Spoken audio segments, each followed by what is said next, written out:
कसं असतंय ना, जेव्हा बी कवा अशी एखादी नैसर्गिक आपत्ती घडती ना, तेव्हा आप्पीसारखे चांगले अधिकारी सगळी परिस्थिती आटोक्यात आणतात 1-2 दिवसात.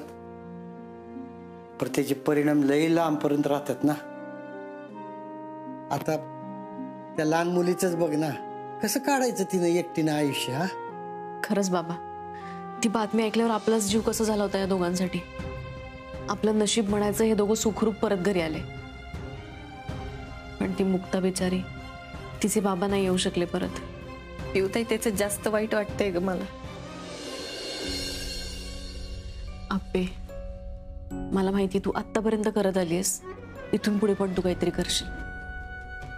बरं जावा, तुम्ही बी आराम करा आता जरा. नाही, दादा म्हणलाय काहीतरी काम आहे त्यामुळे थांबतो. ठीक आहे, आम्ही जातो. हा अर्जा, माझ्याकडनं काय लागलं तर सांग बरं का. पिऊताई, ते मीडियाचं तेवढं. आप्पे, तू नको काळजी करूस. मी सांगितलंय माझ्या जवळच्या माणसांना, कोणीच याची बातमी करणार नाही. हा शेवटी अगं, त्या लहान मुलीच्या भावनांचं भांडवल करून काहीच अर्थ नाहीये. होईल आप्पे मीडिया हळूहळू शाने.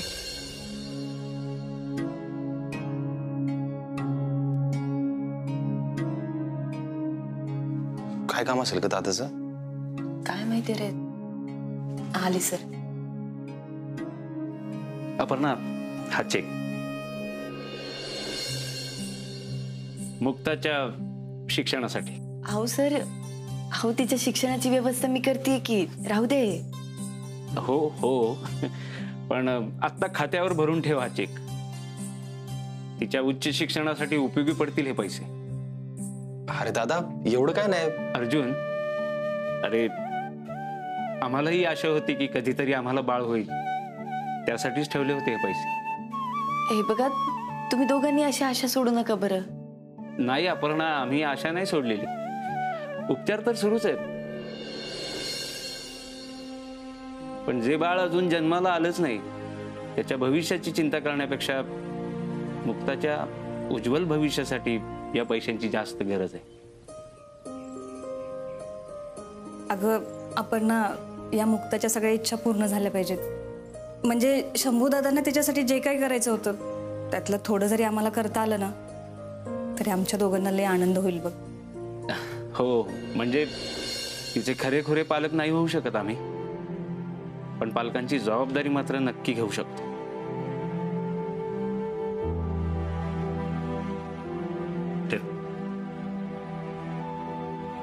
दादा, मला ना तुझ्याकडे बघून कधी कधी लय भारी वाटतं रे.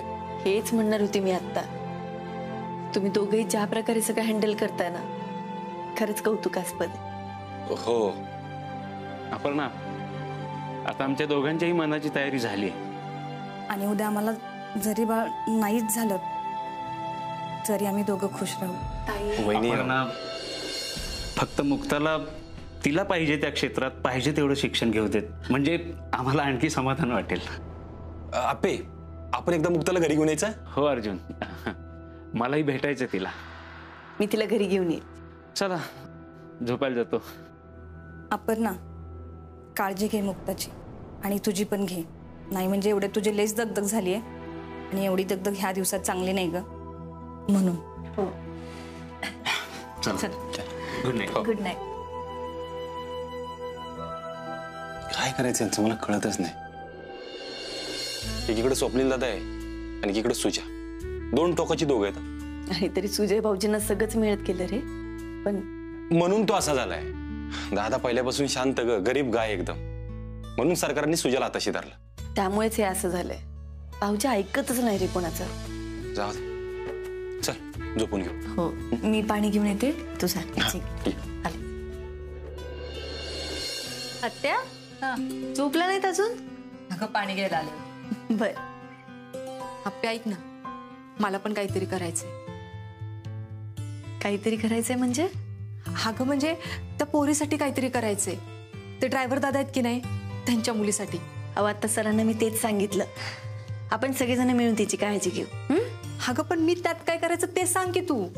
असं कसं सांगू? म्हणजे बघा की, तिची शिक्षणाची व्यवस्था मी केली आहे.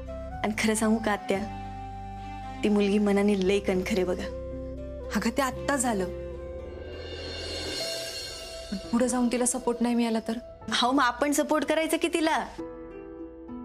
आत्या, अहो तिच्या बाबांच्या जाण्याची बातमी तिने अगदी शांततेत ऐकून घेतली. मला सांगा कोण करतं आजकाल असं? मोठ्या माणसांना आवरत नाही. लई एकटी पडली असेल ना ग ती? नाही असं काही नाही, तिचे नातेवाईक आहेत तिच्यासोबत. घर जरी भरलेलं असलं ना आप्पे, तरी माणूस एकटा पडू शकतो अगं. हे तुम्ही तुमच्याबद्दल बोलताय ना? तिच्या मनात आत्ता काय चाललं असेल ना ते समजू शकते. माझं पण एकदा घर असंच गेलं होतं बघ माझ्याकडून. आत्या नका काळजी करू. वाढत्या वयात आपल्या बरोबर कुणीतरी आहे अशी भावना तिच्या मनात झाली पाहिजे बघ. कळतंय मला. मी तिला एका दिवशी घरी घेऊन येईन, आपण सगळे बोलूया तिच्याशी.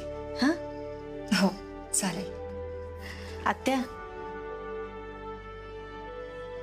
आपलं कोणीतरी असलं पाहिजे ही भावना कुठल्याही वेळात असली पाहिजे ना. हो म्हणजे आपलं घर, घरातली नाती एवढंच नाही तर आपल्या हक्काचं कोणीतरी असलं पाहिजे. हो अगदी असंच तिला वाटलं पाहिजे बघ. आणि तुम्हाला तुम्हालाही असंच वाटलं पाहिजे ना.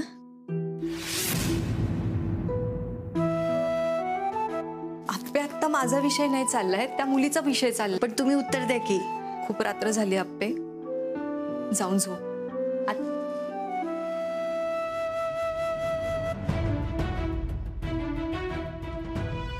आत्या तुम्हाला वाटतंय म्हणून तर बोलताय ना तुम्ही.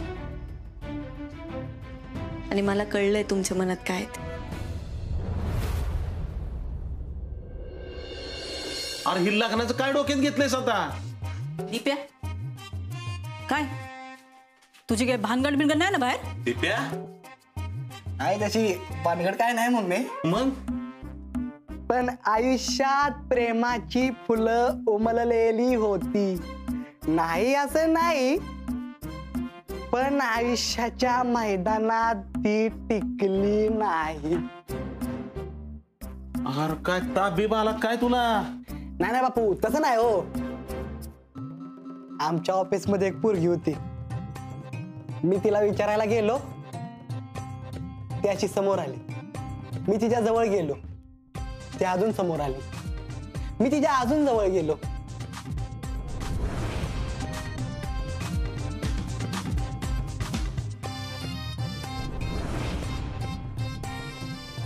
म्हणून सुषमा म्हणून याला ऑफिस मधनं आकलून गेलाय. बापू म्हणून मला ऑफिस मध्ये काढला नाही. मग त्यावेळी तिची दाजीची भांडणं झालेली आणि तो संपादक म्हणत होता त्यांच्या विरोधात बातमी छाप, म्हणून मी सोडली ती नोकरी. अरे 2 वेळचे खायचे वांदे तुझे आणि गुडघ्याला बाशिंग बांधून बसलायस वय. बापू आणि बाशिंग तर मी घोड्यालाच बांधणार. बघाच तुम्ही नुसतं. तुम्ही हसू नका काय. आणि बापू मी आहे ना आता फ्रीलान्सिंग पत्रकारिता करतो या. अहो तो पण जॉबच आहे की माझा. असं काय करताय? विश्वास ठेवा की माझ्यावर. अरे दिप्या, आधी कायमस्वरूपी नोकरी मिळव, घर सांभाळ, घरची जबाबदारी घे, मग बघू लग्नाचं. हाय का मम्मी? हे असं करतात बापू. बापू तुमचं माझ्यावर प्रेम नाही. अक्का त्यावेळेला दीदी म्हणत होती मला लग्न करायचं नाही, तरी तिच्या माग लागलं.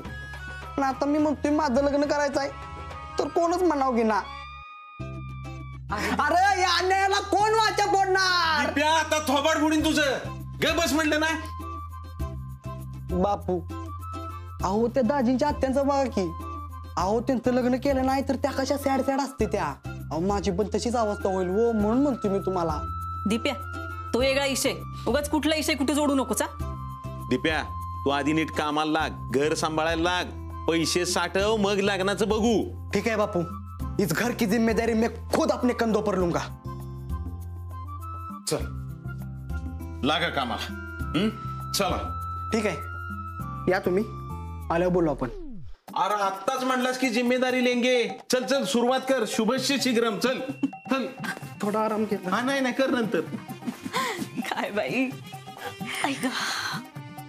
सुषमे, दिप्या म्हणला ती खरंच आहे बघ. त्या स्मिताताईंसाठी लई वाईट वाटतं बघ मला. अहो नाही, पण तेच त्यांच्या लग्नातनं पळून गेल्या ना, म्हणजे चूक तर त्यांची. असं कसं म्हणतेस ग तू? हे बघ, लग्नातनं पळून तर आपली आप्पी पण गेली होती. आणि नसती गेली ना पळून तर त्या संकल्पासारख्या माणसाबरोबर आयुष्यभर संसार करावा लागला असता. ती चाललं असतं भाई तुला. नाही नाही अक्का, मला काही नावं नाही ठेवायची त्यांना, पण आता त्यांचं एवढं वय झालंय, कोण करणार त्यांच्याशी लगीन आता? अनिल सर या की, मला अपडेट देत राहा. Okay madam. सर या बसा. मॅडम तुम्ही सर नका म्हणू मला. अहो असं कसं, तुम्ही शिक्षक आहात, मग तुम्हाला सरच म्हणलं पाहिजे ना. तसं नाही मॅडम. बरं, सरकारने तुम्हाला एक मानपत्र द्यायचं ठरवलंय आणि त्या संदर्भात बोलण्यासाठीच मी तुम्हाला बोलून घेतलं. मानपत्र? हो, तुम्ही ज्या प्रकारे धाडसी काम केलंय, लोकांचे जीव वाचवलेत त्यासाठी. अहो मॅडम ते कामच होतं माझं. तुमचे असे विचार आहेत ना, म्हणूनच तुम्ही या सत्कारासाठी पात्र आहात बघा. उलट मॅडम त्या निमित्तानं तुमच्यासोबत ओळख झाली, तुमचं काम जवळून बघता आलं, त्याचाच आनंद आहे मला. मलाही असंच वाटतंय.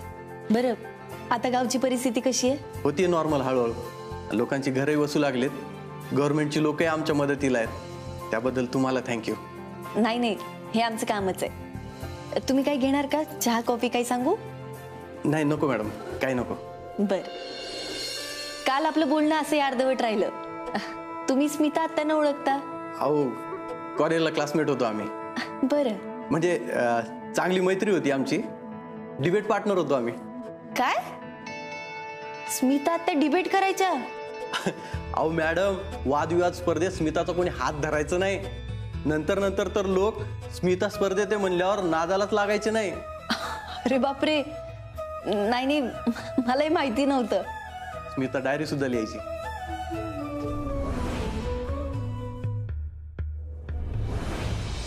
डायरीत तिचे सगळे मुद्दे लिहिलेले असायचे आणि समोरच्याला असं प्रमाणशीर पद्धतीने पटवून द्यायची ना की बस.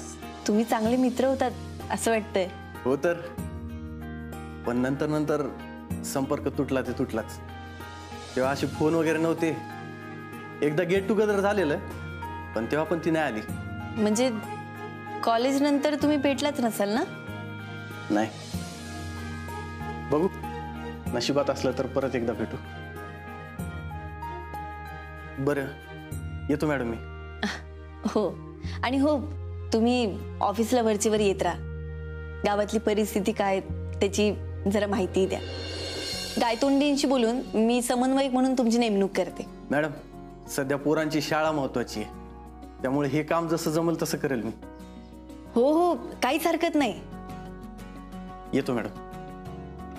या.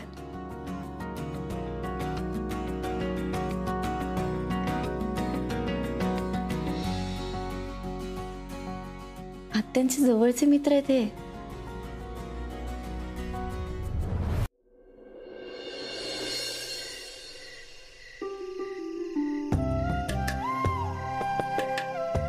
वंस,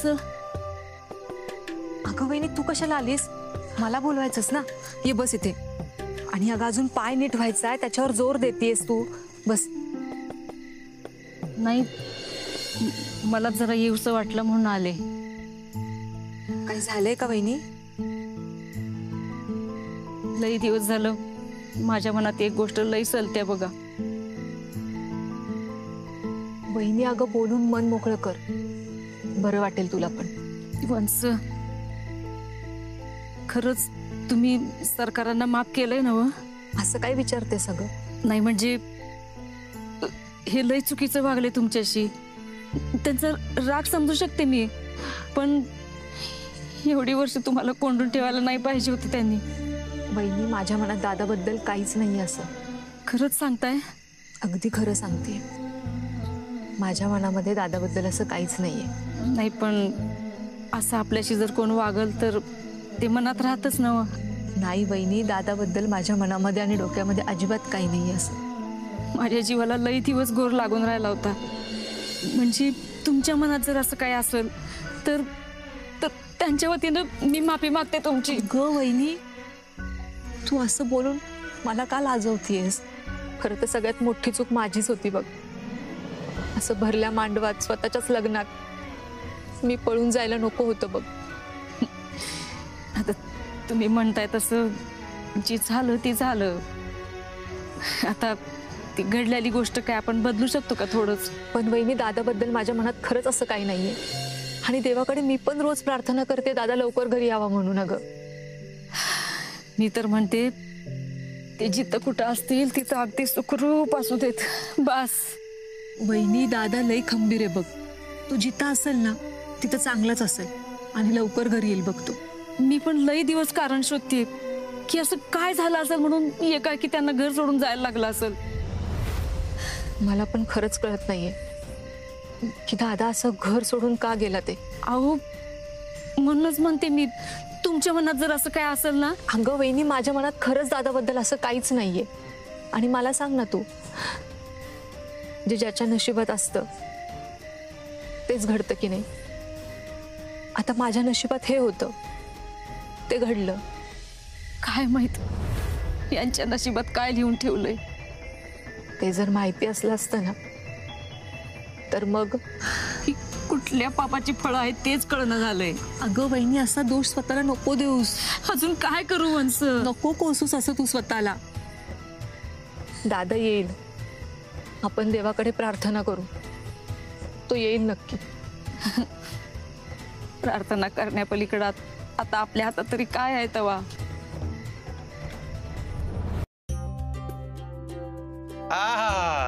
त्या दिवशी काय म्हणली, नको नको नको मला नको गाऊन, मला कसं तरी होतंय. आता कसं वाटतंय? आणि घरातलं कुणालाच नको, मला गाऊन घालायचंच नाही. आता कसं वाटतंय? 1 मिनिट, तसं नाहीये. आता आमच्या यांनी एवढे प्रेमाने आणलं म्हणल्यावर घातलं पाहिजे ना. हो, मग गाऊन ओके ना? का बस रे. ऐक की मी काय म्हणते, आत्याच्या लग्नाविषयी तुझं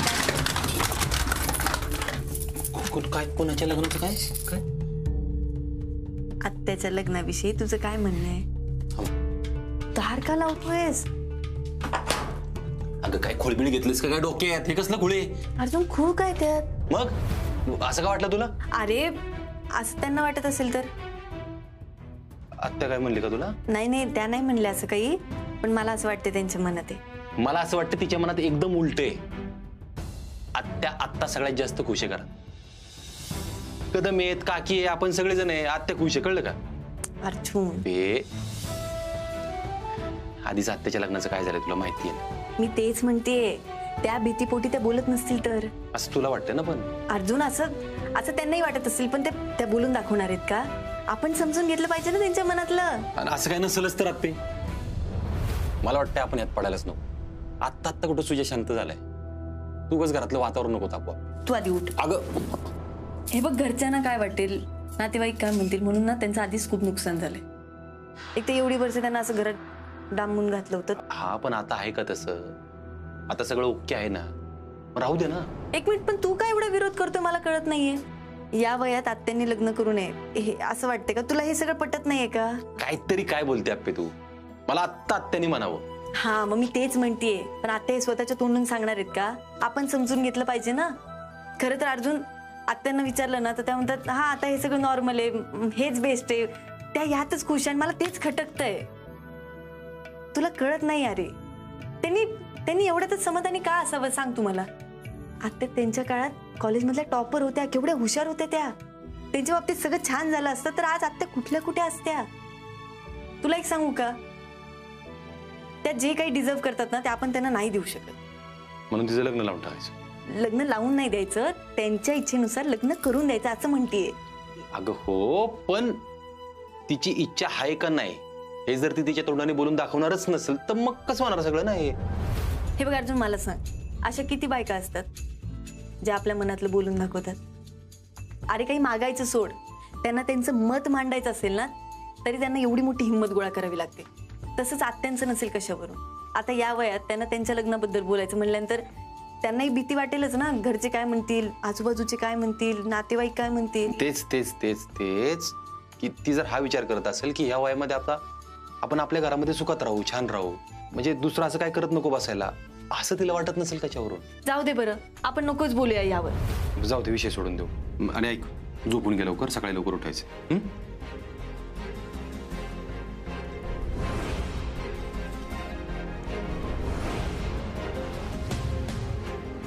विषय तर असा सोडणार नाही मी अर्जुन.